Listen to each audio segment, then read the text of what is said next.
मेरे प्यारे साथियों, आप सभी का एक बार फिर से स्वागत है आपके अपने YouTube चैनल एग्जाम वॉरियर्स में। आज हम बात करने वाले हैं भारत के संविधान का भाग 2, यानी कि हमारे भारत का जो संविधान है उसके भाग 2 में नागरिकता लिखी हुई है और नागरिकता को आज हम डिस्कस करेंगे। तो देखिएगा, संविधान का भाग यानी कि पार्ट सेकेंड हम डिस्कस करने जा रहे हैं मेरे भाइयों।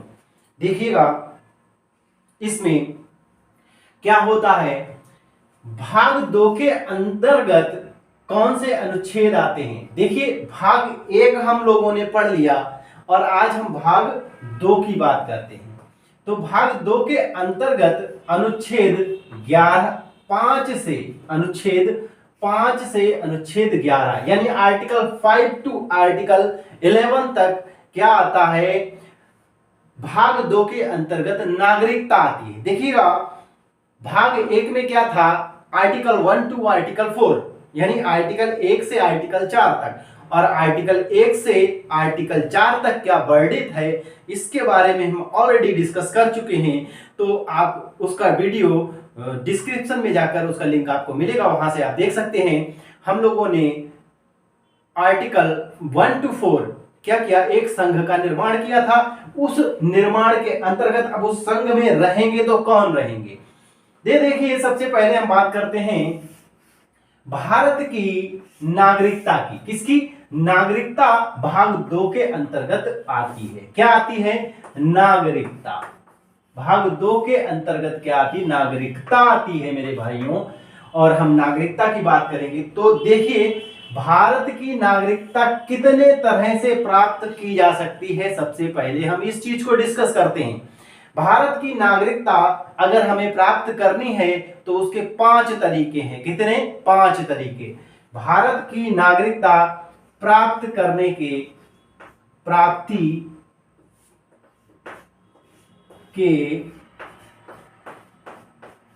तरीके, ठीक, कितने तरीके हैं, 5 हैं। देखिए कौन कौन से हैं, कौन कौन से वो तरीके हैं जिनके द्वारा हम भारत की नागरिकता को ले सकते हैं, और कौन कौन से वो तरीके हैं जिनसे भारत की नागरिकता को छोड़ा जा सकता है या भारत सरकार हमारी नागरिकता को छीन सकती है। सबसे पहला है जन्म से। जन्म से समझिएगा यहां पर मेरे भाइयों, कुल कितने, 5 तरीके हैं, ठीक है। तो सबसे पहला कौन सा है, जन्म से। अगर कोई बच्चा भारत में जन्म होता है किसी बच्चे का, तो वो भारत का नागरिक होगा। और ये कंडीशन कब है, देखिएगा, 1 जुलाई 1947 के बाद से, ठीक, जो भी बच्चे भारत में जन्मे हैं वो भारत के हो। भारत में जन्मे का मतलब जिनके मम्मी पापा भी भारत के रहने वाले हैं और वो भारत में जन्म हुआ उनका, तो वो भारत के नागरिक होंगे। इतनी बात समझ में आई, ठीक। अब 1 जुलाई 1947 को जिन बच्चों का जन्म भारत में हुआ था, उस समय देखिएगा 3 जुलाई 1947 को हमारे देश का बंटवारा हो गया, 3 जून 1947 को हमारे देश का बंटवारा हो गया था। तो उस कंडीशन में क्या था, इस समय भारत में जो बच्चे जन्मे हैं, यानी जिन बच्चों के माँ बाप में से कोई एक भारत का है और फिर वो भारत में ही रह रहे हैं, तो वो भारत के नागरिक होंगे। उसके बाद 26 जनवरी 1950 के बाद जितने भी बच्चे भारत में जन्म लेंगे वो भारत के होंगे। अब जन्म लेने का मतलब कोई विदेशी दंपत्ति आए और भारत में किसी बच्चे को जन्म दे दे तो क्या उन्हें भारत की नागरिकता मिल जाएगी? नहीं, वो दोनों जो भी दंपति हैं उनमें से कोई एक या फिर दोनों भारत के नागरिक होने चाहिए, तभी उनके बच्चे को भारत की नागरिकता मिलेगी। इतनी बात कंफर्म हो गई। जन्म से तो मिलेगी, यानी जिनके मम्मी पापा भारत में रहते हैं, उसका जन्म भारत में हुआ, भारत में उसकी नागरिकता उसको भारत की मिल जाएगी। देखिए, माँ बाप अगर पूर्ण रूप से भारतीय हैं और उसका जन्म कहीं और हो जाता है, किसी दूसरे देश में हो जाता है, तो वो बच्चा क्या हो जाएगा, भारतीय ही होगा, जब तक कि वो किसी दूसरे देश की नागरिकता ग्रहण नहीं करता। बात समझ में आ रही? दूसरी है वंश के आधार पर, दूसरी किसमें, वंश के आधार पर। ठीक, अब आप कहेंगे वंश के आधार पर किस तरीके से? देखिए, कोई व्यक्ति है ना, उसने क्या किया, किसी दूसरे देश के नागरिक से शादी कर ली, मतलब भारत का नागरिक है, उसने किसी दूसरे देश के नागरिक से शादी कर ली।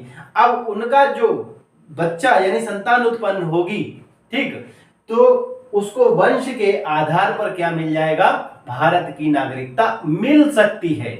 लेकिन तब मिल सकती है जब उनमें से दोनों या फिर कोई एक, मतलब जो भी व्यक्ति हैं उनमें से दोनों या फिर कोई एक भारत का नागरिक हो और उस बच्चे को किसी दूसरे देश की नागरिकता ना दी जाए या उसके पास किसी दूसरे देश का पासपोर्ट ना हो। बात समझ में? जैसे देखो हमारे यहाँ सानिया मिर्जा है, ठीक है, भारत का खाया खाया, भारत का जो कुछ मिला, फेम मिला यहाँ से वो भारत से मिला, और बाद में जाकर पाकिस्तान में शादी कर ली। अरे शादी करनी थी तो हमारे देश में करती, दूसरे देश में शादी की। इसको इस पूरे देश में 131 करोड़ की जनता में उसे कोई मिला ही नहीं है शादी करने के लिए। तो अब उसने कहां शादी कर ली, जाके देखिएगा, यहां पर बहुत बड़ा ट्विस्ट है कहानी में। सानिया मिर्जा ने क्या, पाकिस्तान में शादी की। अब पाकिस्तान हमारा क्या है, शत्रु राष्ट्र है ना। अगर शत्रु राष्ट्र से कोई भी क्या करता है, ऐसा संबंध बनाता है, तो शत्रु राष्ट्र के किसी भी नागरिक को हमारा देश क्या करता है, नागरिकता नहीं देता है। तो जो उसका हस्बैंड है सानिया मिर्जा का, उसको भारत की नागरिकता नहीं मिल सकती और उसके बच्चे को भी नागरिकता मिलने में दिक्कत होगी। ठीक, दिक्कत हो सकती है, लेकिन सानिया मिर्जा क्या है, उसने भारत की नागरिकता को त्यागा नहीं। अगर उसने वहां की नागरिकता ले ली पाकिस्तान की, तो उसकी नागरिकता भारत से खत्म हो जाएगी, लेकिन उसने अभी भारत की नागरिकता को छोड़ा नहीं है। भारत के संविधान में ऐसा है कि अगर हमारे देश का कोई नागरिक दूसरे देश की संविधान नागरिकता ग्रहण कर लेता है तो उसकी नागरिकता भारत की समाप्त हो जाएगी, लेकिन उसने ऐसा नहीं किया, वो बहुत चालाक है। ठीक है, तो देखिएगा वंश के आधार पर, उसके बाद में पंजीकरण के आधार पर। किस पे? पंजीकरण के आधार पर। ठीक, पंजीकरण के आधार पर। तो पंजीकरण के आधार पर क्या है कि कोई व्यक्ति क्या करेगा, कहेगा भारत सरकार को अपनी नागरिकता देने के लिए, मतलब भारत की नागरिकता लेने के लिए एक प्रार्थना पत्र देगा और प्रार्थना पत्र देगा कि हमें भारत की नागरिकता चाहिए, दे दीजिए।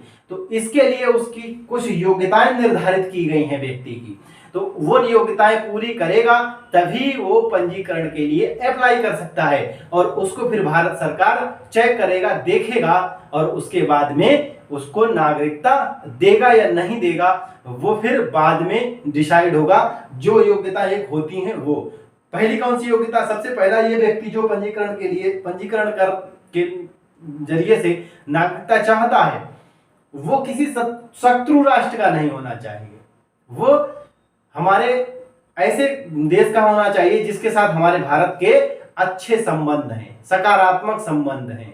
ठीक है, तो उस देश का है तो दे देंगे। ठीक, उसके बाद में एक कंडीशन ये भी है कि जो व्यक्ति पंजीकरण से चाहता है भारत की नागरिकता, वो क्या होना चाहिए, वो पंजीकरण देने के 7 वर्ष पहले से भारत में रह रहा हो। उसके बाद वो पूरी क्षमता का मतलब इस तरह विकलांग ना हो, मानसिक रूप से विकलांग ना हो। ठीक है, योग्यता जो होती है वो होनी चाहिए उसके अंदर। तो उसको, उस व्यक्ति को क्या है, पंजीकरण के जरिए नागरिकता दी जा सकती है। एक होता है प्राकृतिक आधार पर, प्राकृतिक आधार पर। ठीक है, तो इसमें क्या किया जाता है, इसमें एक कार्ड इशू कर दिया जाता है भारत सरकार द्वारा प्राकृतिक रूप से। इसके लिए भी ये एप्लीकेशन देते हैं भारत सरकार को। ठीक है, और इसकी भी कुछ योग्यता निर्धारित की है, उस योग्यता के बाद ही इसको नागरिकता दी जाती है। और 5वां है, देखिएगा, क्षेत्र समाविष्टि के द्वारा। क्षेत्र समाविष्टि द्वारा। अब क्षेत्र समाविष्टि क्या होता है, जैसे कोई क्षेत्र है जो भारत का हिस्सा नहीं है लेकिन उसमें लोग रहते हैं, किसी कंडीशन में, किसी समय ऐसा हो जाता है कि उसको भारत का हिस्सा बनाया जाता है। तो जितने भी नागरिक उस क्षेत्र में रहते हैं वो सब भारत के नागरिक होंगे। एग्जाम्पल देखिएगा, सिक्किम, एग्जाम्पल देखिएगा, सिक्किम है जो जल्दी का है, ठीक है, सिक्किम है। तो सिक्किम कब 1974 तक क्या था, एक स्वतंत्र राज्य के रूप में काम कर रहा था। 1975 में इसको पूर्ण रूप से भारत में 1974 में ही मिलाया गया था, ठीक है। तो इससे पहले क्या था, यह स्वतंत्र राज्य के रूप में था, लेकिन 1974 में जैसे भारत में मिलाया गया तो इसके जितने भी नागरिक थे वो भारत के हो गए। और समझिएगा, जम्मू एंड कश्मीर, आपने सुना होगा भारत में एक ऐसा राज्य था जिसमें दो नागरिकताएं चलती थीं, वो था जम्मू कश्मीर। अब 2019 में जम्मू कश्मीर को भारत में पूर्ण रूप से मिला लिया गया, तो इसके जितने भी नागरिक थे अब उनके पास केवल एकल नागरिकता रह गई, डबल नागरिकता नहीं रह गई, वो सभी भारत के नागरिक हो गए। इतनी बात कंफर्म हो गई। तो 5 तरह से हम क्या कर सकते हैं, भारत की नागरिकता ग्रहण कर सकते हैं। अब हमने नागरिकता ग्रहण कर ली, नागरिकता छोड़ी भी जा सकती है। तो नागरिकता को छोड़ने की अगर हम बात करते हैं तो नागरिकता को हम 3 तरह से छोड़ सकते हैं या त्याग सकते हैं। नागरिकता को कितनी तरह से, 3 तरह से त्याग सकते हैं। कितने, 3 तरह से त्याग सकते हैं। कितने तरीके से, 3 तरह से कोई व्यक्ति नागरिकता से त्याग पत्र दे सकता है या फिर उसकी नागरिकता छीनी जा सकती है। सबसे पहला तरीका देखिएगा, सबसे पहला तरीका यह है कि अगर कोई व्यक्ति किसी दूसरे देश की नागरिकता ग्रहण कर लेता है तो उसकी जो नागरिक भारत की नागरिकता है वो खुद ब खुद समाप्त हो जाएगी, ठीक है। किसी अन्य देश की नागरिकता ग्रहण करने पर, किसी अन्य देश की नागरिकता ग्रहण करने पर,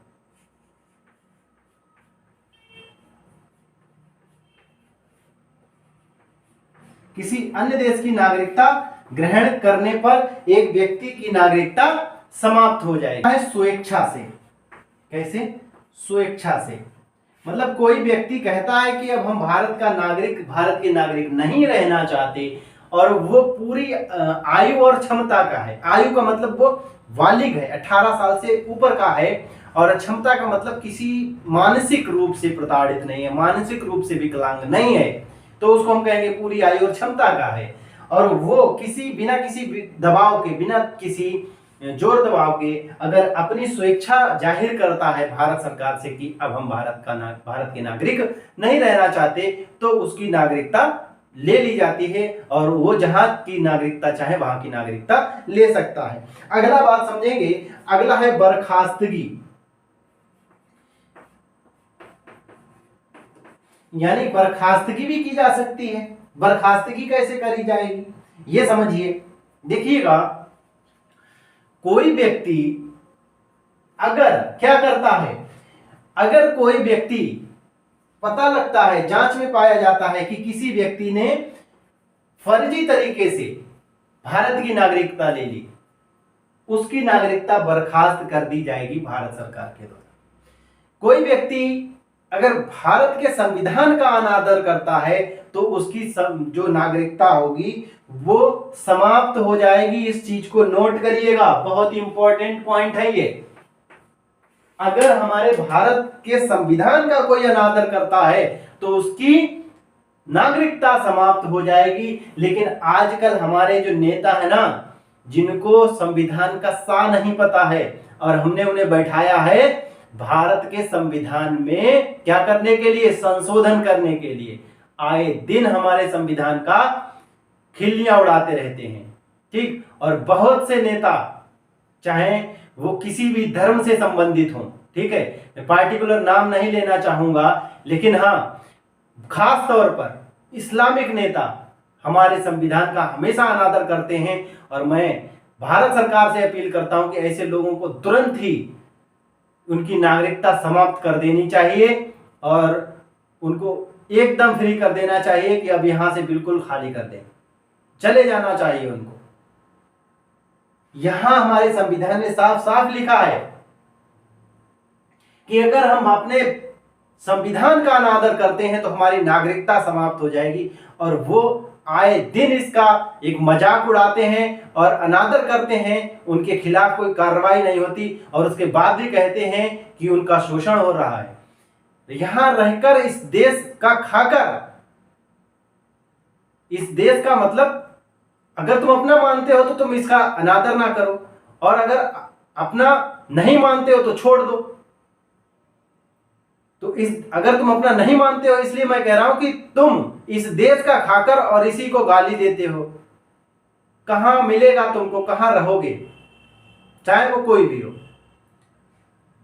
तो संविधान का जो अनादर करते हैं उनका तुरंत उनकी नागरिकता समाप्त होनी चाहिए और उन्हें किसी प्रकार की सुविधाएं नहीं दी जानी चाहिए। इस पर कठोर कार्रवाई होनी चाहिए सभी पर, चाहे वो कोई भी हो।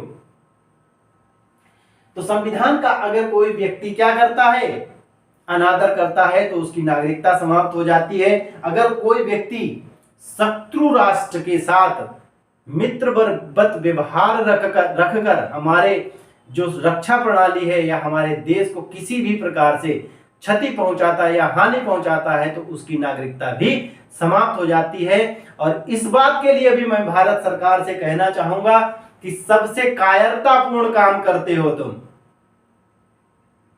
ऐसे लोगों की नागरिकता क्यों नहीं समाप्त करते, जब सीधा सीधा हमारे संविधान में लिखा है कि इनकी नागरिकता समाप्त कर देनी चाहिए। कायर हो तुम जो इनकी नागरिकता कुछ चंद वोटों के लिए समाप्त नहीं करते। अगर कोई ऐसा पाया जाता है तो तुरंत उनकी नागरिकता समाप्त करके और उन्हें कड़ी से कड़ी कार्रवाई, सजा देनी चाहिए, ताकि आने वाले जो देश में बाकी के जो लोग हैं वो इस चीज से घबराएं और डरें और आगे ना करें। क्योंकि अगर नहीं करेंगे तो आज का जो दौर है वो उस समय के दौर नहीं। अंग्रेजों ने तो गांधी जी के दूसरे गाल पे थप्पड़ में नहीं मारा, लेकिन आज का दौर ये है कि अगर आप एक गाल पे थप्पड़ मारेगा और आपने 4 उसके थप्पड़ नहीं मारे, तो वो आपके दूसरे गाल में भी थप्पड़ मारेगा, थप्पड़ नहीं जूता मारेगा वो।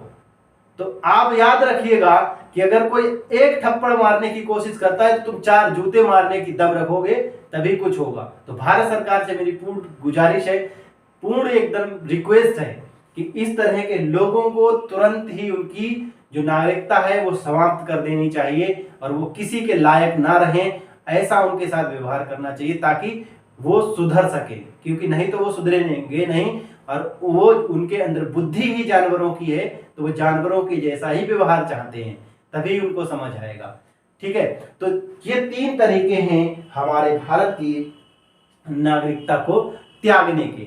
अब हम बात करेंगे कि अनुच्छेद 5 से 11 तक क्या क्या लिखा गया है। ये आर्टिकल 5 यानी अनुच्छेद 5, अनुच्छेद 5 में क्या लिखा है? अनुच्छेद 5 में लिखा है कि संविधान लागू होते समय नागरिकता किस तरह से मिलेगी और किन किन लोगों को नागरिकता मिल सकती है संविधान लागू होते समय। यह लिखा है आर्टिकल 5 में। संविधान लागू होते समय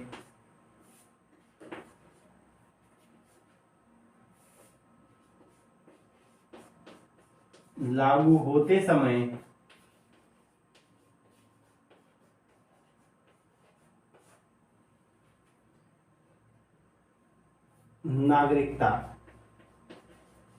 ठीक, अनुच्छेद 6 की बात करें तो अनुच्छेद 6 में लिखा है कि जब हमारे भारत का बंटवारा हुआ उस समय कुछ लोग पाकिस्तान में रहते थे, वो यहां पर आए तो उनको नागरिकता किस तरीके से दी गई। क्या है? संविधान लागू होते समय, या ऐसे कहे पाकिस्तान से आए हुए लोगों को, तो ये तब की बात है जब हमारा बंटवारा हुआ था, उस समय की बात है, याद रखिएगा। पाकिस्तान से आए लोगों के लिए नागरिकता।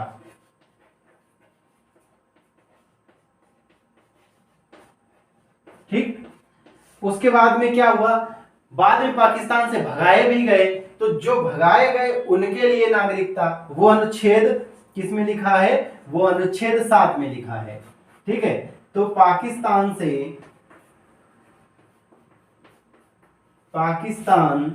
से भगाए गए, ठीक है, याद रखना, गए लोगों के लिए जिनको बलपूर्वक भगाया गया, नागरिकता। ठीक है, पाकिस्तान से बलपूर्वक भगाए गए लोगों के लिए नागरिकता। ठीक है, किस तरह से दी जाएगी, आर्टिकल 7 यानी अनुच्छेद 7 में वर्णित है। और आगे बात करेंगे तो देखिए अनुच्छेद 8 में क्या लिखा है, अनुच्छेद 8 में लिखा है, ऐसे भारतीय जो भारत से बाहर रहते हैं, भारतीय मूल के हैं लेकिन भारत से बाहर रहते हैं, उनके लिए नागरिकता। ठीक है, भारतीय मूल के लोग जो भारत से बाहर रहते हैं, जो भारत से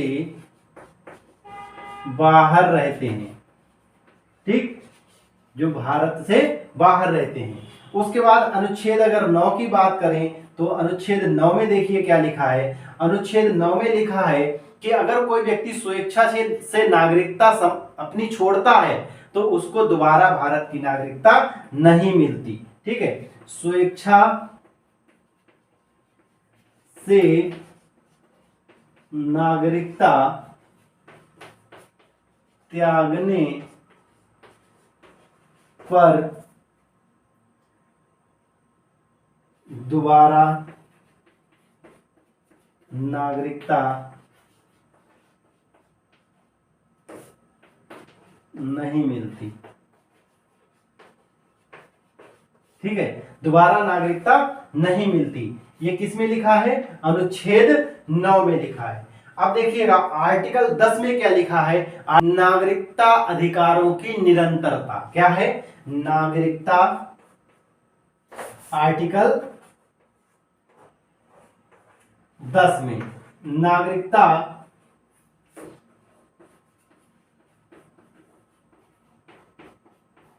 अधिकारों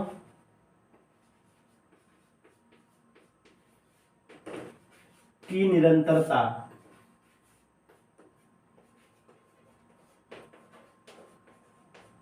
ठीक है, नागरिकता अधिकारों की निरंतरता। और आर्टिकल 11 की अगर हम बात करें तो संसद को ये क्या दिया गया है, ये अधिकार दिया गया है कि वो नागरिकता नियम में बदलाव कर सकें और संशोधन कर सकें। अनुच्छेद 11 यहां लिखे देते हैं, अनुच्छेद 11 में क्या लिखा है, संसद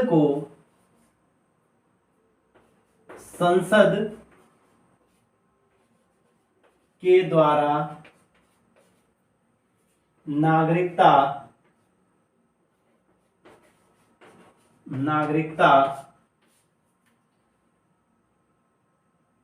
के कानूनों है, ऐसे लिख देते हैं, कानूनों का नियमन। ठीक, नागरिकता कानूनों का नियमन। ठीक है, तो नागरिकता के लिए कौन संशोधन कर सकता है, हाँ, तो वो कौन कर सकता है, वो संसद कर सकता है, ये संसद को अधिकार दिए गए। तो ये है अनुच्छेद 5 से लेकर अनुच्छेद 11 तक। ठीक है, अब हमने पार्ट 2 पढ़ लिया है संविधान का। आगे हम जब अगले वीडियो में डिस्कस करेंगे तो हम अनुच्छेद संविधान का पार्ट 3 पढ़ेंगे। पार्ट 3 जो है बहुत ज़्यादा इम्पोर्टेंट है, तो उसको हम लोग ऑनलाइन डिस्कस करेंगे क्योंकि बहुत इम्पोर्टेंट है, क्योंकि उसमें हमारे मूल अधिकार लिखे हुए हैं और हमें अपने मूल अधिकार पता होना चाहिए, इसलिए बहुत ज़्यादा इम्पोर्टेंट है, इसको बिल्कुल मिस मत करिएगा। वो हम ऑनलाइन यानी लाइव क्लास में डिस्कस करेंगे। तो मिलते हैं उस लाइव क्लास में, तब तक के लिए जय हिंद, वंदे मातरम।